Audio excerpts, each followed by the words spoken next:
Welcome back to our last day of virtual pilgrimage, and very happy Easter to each and every one of you. Today we've come to a village that's about 11 kilometers from the city of Jerusalem, and it's called Abu Ghosh. For almost 1,000 years it's been related, or it's a memorial of a place called Emmaus. And if you read at the very end of the Gospel of Luke, you can read about those two men that ran from Jerusalem. They didn't know, well, they were walking back to their village 11 kilometers from Jerusalem, and they were discussing everything that happened. And so that's the journey that we've taken you on today, on this Easter Sunday, because this is the moment when the Lord comes and meets with them on their journey as they were coming here. Well, at least this is what they say. There's 3 different places, even 4 now, where people here in the Holy Land are trying to find the ancient village of Emmaus. Probably one of the most sure ones is a village called Emmaus in Arabic, and you can actually walk there from here. It's also called Nicopolis back in the time of the ancient Romans, and it's an incredible place. But I wanted to come here for a very specific reason, since it's the last day of our pilgrimage of freedom. Abu Ghosh is not only the place of a memory of Emmaus, a memory that was established by the people that built this gorgeous church behind us. It was built by the Hospitallers in the 12th century, in the 1100s, when they came here and they found a spring. And the spring, they said, is a life-giving area. It's about the same distance as Emmaus could have been. So let's remember that right here. But most especially, they built this church for pilgrims to come and to remember the resurrection. It's actually called the Church of the Resurrection. It was abandoned for so long after 1187 when Saladin beat the Crusaders and the Crusader kingdom fell here, and then Christians couldn't come back to the Holy Land easily. And so it was abandoned. Like I said, they built a mosque very soon after that in the time of the Mamluks. And it was only kind of taken care of again when the French were able to buy this in the late 19th century. And when they started cleaning up the church and taking off some of the things inside, they found some of the most beautiful frescoes from the Crusader time that have ever been found here in the Middle East. And some of the faces have been defaced because it was according to the beliefs of the Muslims. But what were retained were the figures and the vivid colors, which speak about the history of salvation that we've been walking over these past 40 years.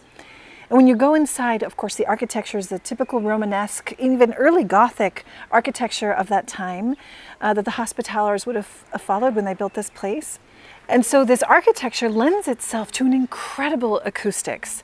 If you're inside and you sing, the echo just comes together in a beautiful harmony of voices and just raises your heart and soul up as you sing. In fact, those of us that we have a decent singing voice, it just becomes even more beautiful when you sing inside. And for Easter Sunday, what could be more appropriate than to be here and to raise our hearts in joy to the Lord? So Emmaus, the Middle Ages, when the Crusaders came and allowed the pilgrims to come here, the beautiful frescoes, the gorgeous Easter flowers here. This garden is filled with flowers and greenery and birds. We're right underneath, actually now, a fig tree where the first figs are just coming out. All of this speaks to entering into the promised land, which is what we've done as we celebrate Easter. So what an incredible place. Now, the other thing that makes this place unique, and the reason I chose this rather than a different site of Emmaus, is that it was the location of the Ark of the Covenant. Now, 6,000 years ago, they found, evidence archaeologically that people lived here. But they also found that it was probably part of the Canaanite city called Kiryat Baal. We've been talking about Baal or Baal, the god that is a false god that was worshipped here in Canaan. And so this was one of the cities where he was worshipped. But then it was later renamed, most likely, Kiryat Ye'arim. Why is that important? Well, if you look at the book of Joshua 18:14, it speaks about the Ark of the Covenant here. And then if you read the book of Samuel, it talks about the Ark of the Covenant being kept at Kiryat Ye'arim for 20 whole years in 1 Samuel, and then taken by David into Jerusalem in 2 Samuel. This is what it says in those books. So 1 Samuel, it says, "So the inhabitants of Kiryat Ye'arim came for the ark of the Lord and brought it into the house of Abinadab on the hill." right here on the hill. And then it says in 2 Samuel 6, then David and all the people who were with him set out for Baal of Judah, which is this place, to bring up from there the ark of God, which bears the name of the Lord of hosts enthroned in the cherubim. This is what's remarkable. He took it into Jerusalem afterwards. So let's talk a little bit more about Easter.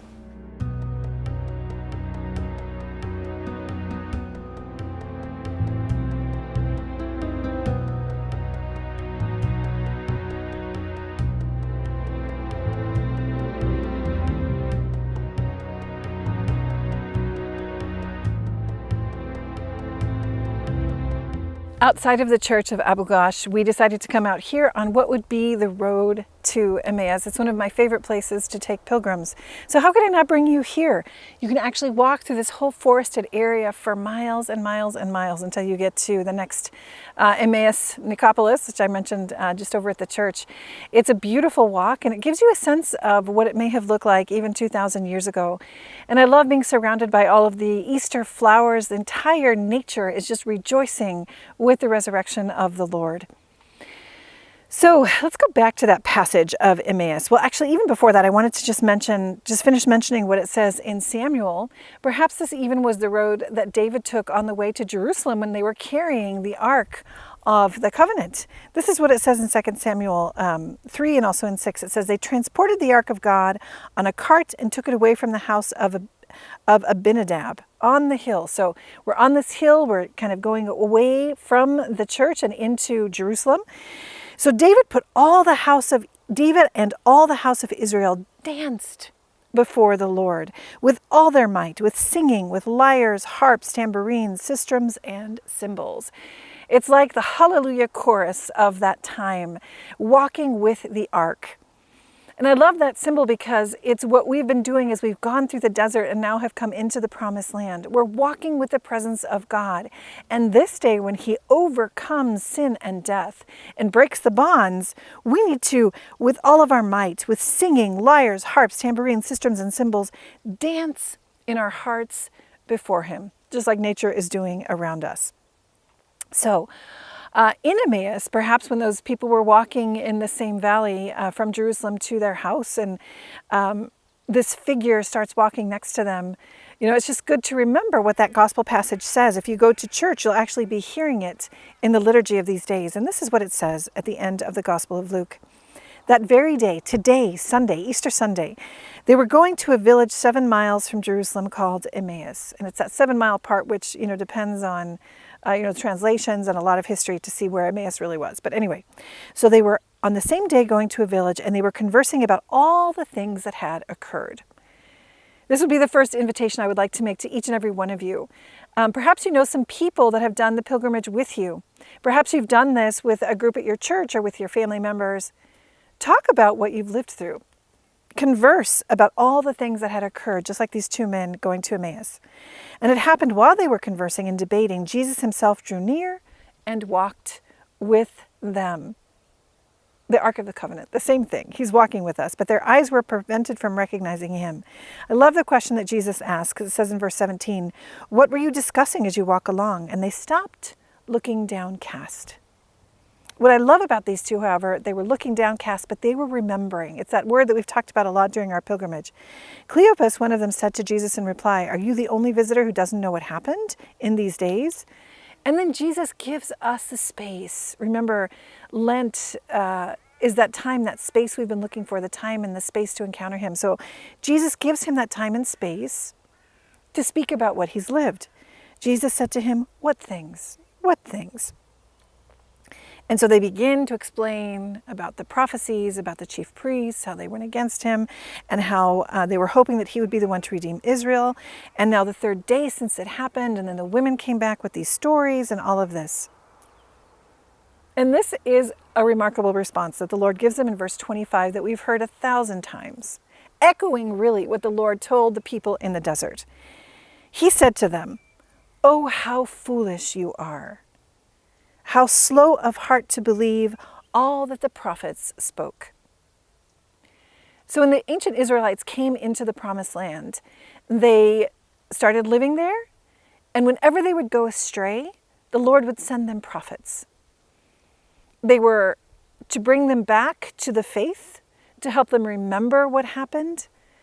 But many times it's easy to forget. And so Jesus is telling them how slow of heart you are, how foolish you are, how difficult it is to remember. But you've got to recall everything that had happened. And then, I love this.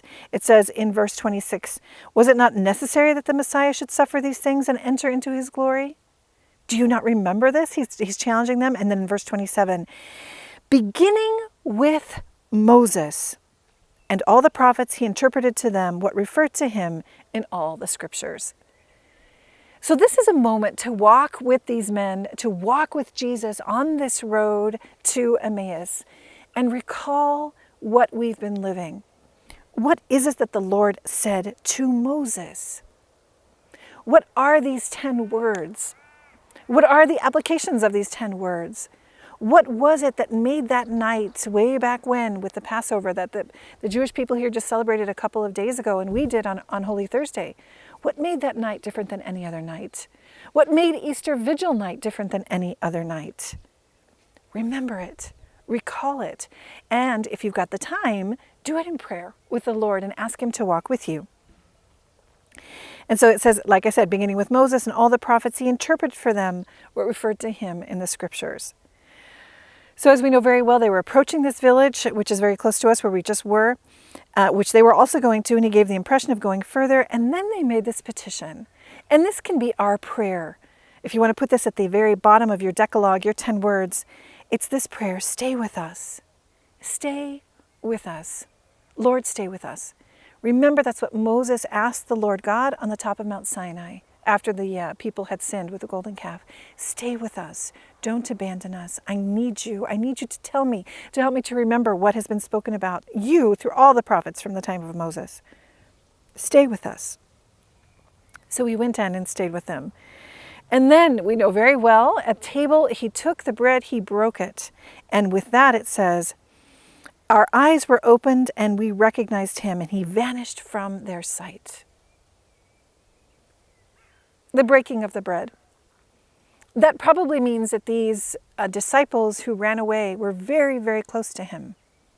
That probably means they already knew what happened at the Last Supper with the breaking of the bread. They recognized his Eucharistic presence. And then this person vanished, but they saw him in the bread. This gives us the key for how we should keep going now that we're entering into this whole Easter season and for the rest of our lives. But first, before we talk about that, it says in verse 32, one of my favorite verses in the Bible, were not our hearts burning within us while he spoke to us on the way and opened the scriptures to us? Hearts burning with that truth.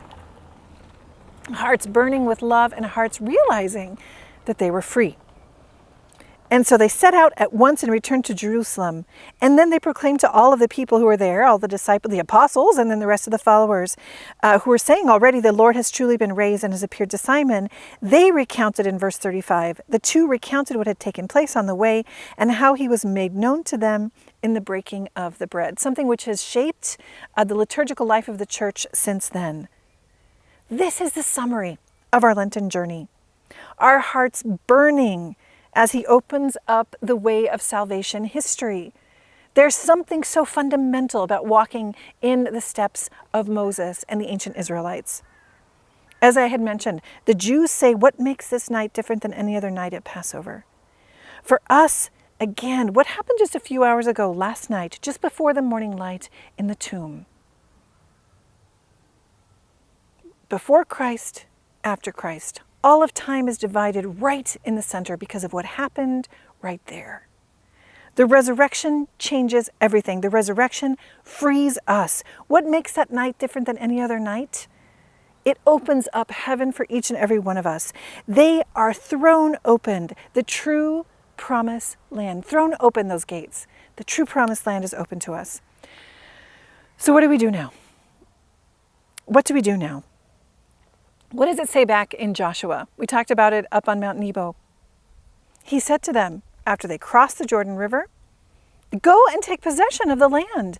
They've divided it up among the tribes and they started living. And if you continue to read the stories in the Old Testament, when they were dependent on the Lord, When they remained in covenant or in relationship with him, they prospered, they were blessed, and they were fulfilled. When they took things into their own hands, when they tried to do it themselves, when they began worshiping idols like here in the city of Baal, or the idols of power, of money, and of pleasure, they were overcome, they were defeated, and they were enslaved once more. This is our path forward. We are, in that sense, the chosen people. The Lord has chosen us through them. So God has come to meet us, drawn us out of the waters of death, which would be the Red Sea, or the waters of death, which is our baptism.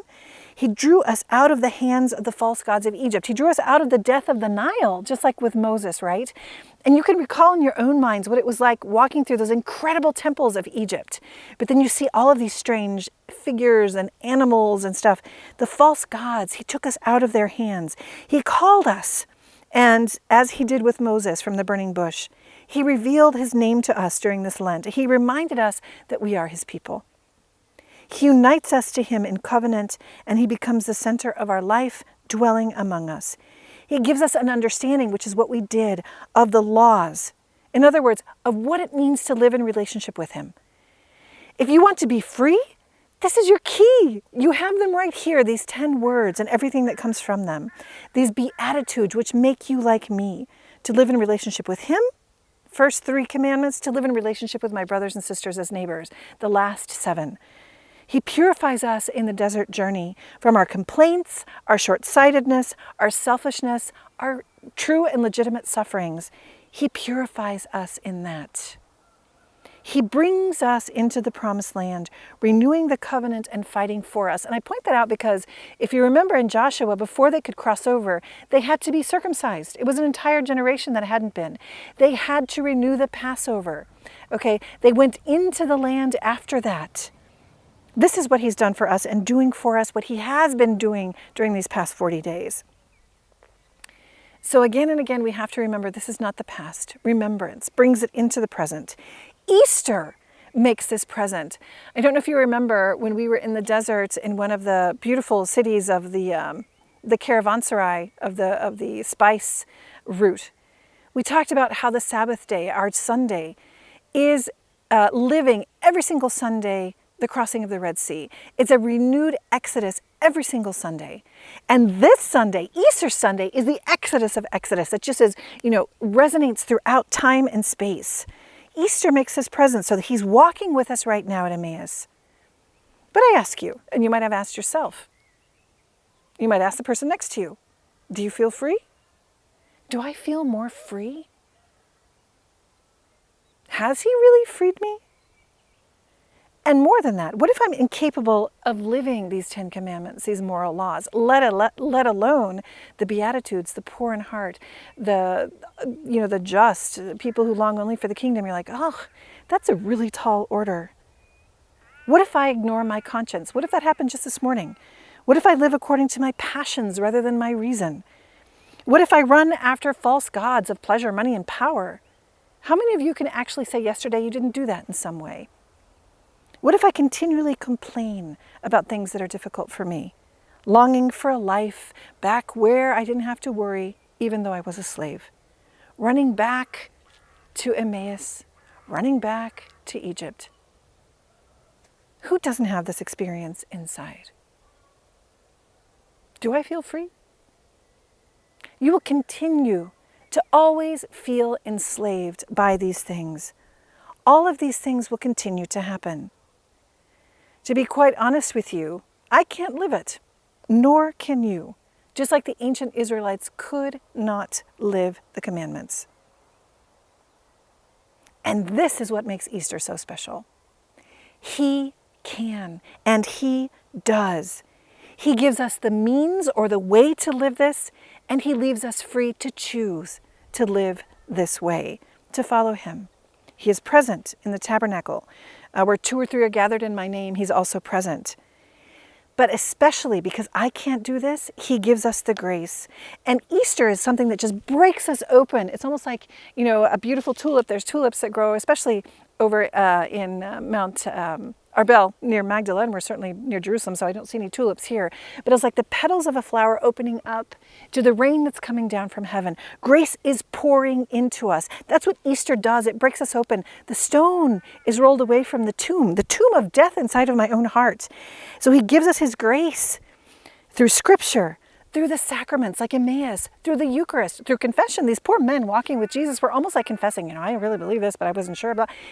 You fools, he says, but now come, I give you life. So the Scripture, the sacraments, and community, helping one another. There's nothing more powerful than the example of other Christians next to us, people who live a coherent life, people who love the Lord. It helps us constantly. We've talked about that. So help one another. Live accountability. Hey, what have you done here? That's not how we live. Without judging, but saying, hey, I want you to come along with me to this promised land. Through example, through service, through forgiveness. We talked about all of this in the 10 Commandments. And as we talked about in these 40 days, through silence. Just like the fathers and mothers of the desert. How do I maintain this openness? How do I keep that stone rolled away from my heart? Through all of these means. I can't, but he can. So let's go out and look for him, because he is sort of like right here next to me. Hey, he's like, hey, I'm always here. And that's the beauty of it. He also gives us the norms and the law, the 10 Commandments, the Beatitudes, the deification that comes from that. I think his greatest desire is to see us as gods, Sorry, I'm going to make a really kind of mundane analogy here, but if you think about King Charles, well, he's going to be crowned, right? And so he's so excited to have his wife, Camilla, be crowned as queen. In that same way, the Lord, his greatest desire is to say, I want to see you like me. I want to see you crowned, like the Queen of Heaven, like my mother, because you are like her. I want to see you be made a queen or a king. I want to see you deified. That's what he does for us. So as we come to the end of this, we have to be honest with ourselves. The journey is very long. 40 years in the desert was an entire generation. That means an entire lifetime. That means that this journey, this pathway, just like the pathway of Emmaus, this pathway through the desert, this pathway through the Red Sea, it's our entire life. The great wise monks of old and even of today say, until the moment after you die, you will continue to fight. You will continue to fight for your freedom. But know that we have the soldier who has won the battle for us next to us. His desire is that we are fully alive. Come back to me, as that song says, with all your heart, and don't let fear keep us apart. To help you deify, to help me deify you, because we are made for him. This is the reality of Easter. This is the reality of our pilgrimage of freedom. Now, there's a saint who gave an Easter homily. His name is Saint Melito of Sardis. Who was this guy? He was one of the earliest church fathers. He actually died in 180, so he influenced people like Jerome, Origen, Clement of Alexandria, who was a wonderful saint who wrote so many things. And just to kind of put it in an historical context, he actually wrote an apology for Christianity, about Christianity, for Marcus Aurelius. Okay, he was the lover of Cleopatra. Let's just put ourselves in the ancient world. This is this guy, whose homily I just want to quote now, and it gives us sort of an ending, sort of the bow on the present of our Easter gift. We could even say maybe the chocolate bunny in our Easter baskets. I don't know, but it's something that brings us back to the depth of what we have lived. And he says, there was much proclaimed by the prophets about the mystery of the Passover, the mystery that is Christ, and to him be glory forever and ever. And he goes through what we have gone through, why he suffered, when he came to earth, and how he was led forward like a lamb, slaughtered like a sheep, ransomed for us. And he says, he ransomed us from our servitude to the world, as he ransomed Israel from the land of Egypt. He freed us from our slavery to the devil, and as he had freed Israel from the hand of Pharaoh. He sealed our souls with his own spirit, and the members of our body with his own blood. He is the one who covered death with shame and cast the devil into mourning. He is weeping. He is overcome, as Moses cast Pharaoh into mourning. He is the one who smote sin and robbed iniquity of offspring. He is the one who brought us out of slavery into freedom, out of darkness into light, out of death into life, out of tyranny and into eternal kingdom, who made us a new priesthood, a people chosen to be his own forever. He is the Passover that is our salvation. It is he who endured every type of suffering. In Abel he was slain, in Isaac he was bound, in Jacob he was expelled, in Joseph sold, in Moses exposed to die. He was sacrificed in the Passover lamb, persecuted in David, dishonored in the prophets. It is he who was made man of the virgin, he who was hung on a tree. It was he who was buried in the earth, he who was raised from the dead and taken up to the heights of heaven. He is the mute lamb, the slain lamb, the lamb born of Mary, the fair ewe. He was seized from the flock, dragged off to be slaughtered, sacrificed in the evening, and buried at night. On the tree, no one bone of his was broken. In the earth, his body knew no decay. He is the one who rose from the dead and who raised man from the depths of the tomb, from death and slavery. Welcome to freedom. Welcome to the promised land. It's been a blessing and a grace to walk this pathway with you. And I want all of you to know that even as this pilgrimage comes to an end, I'll continue to pray for you. We do pray for our virtual pilgrims every day.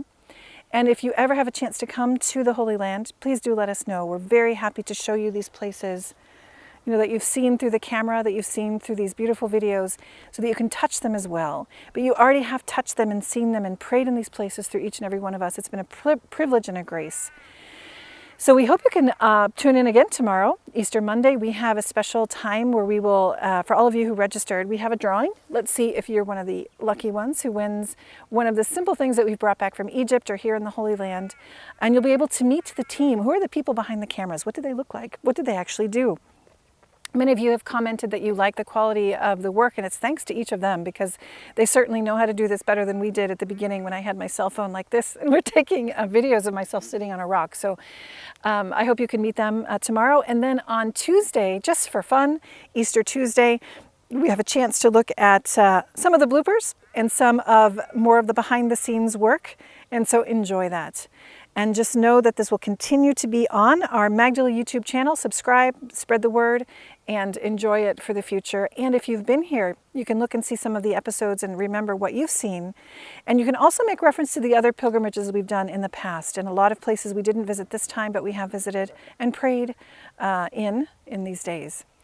So God bless each and every one of you from all of the 40 countries or so that have followed us during this pilgrimage.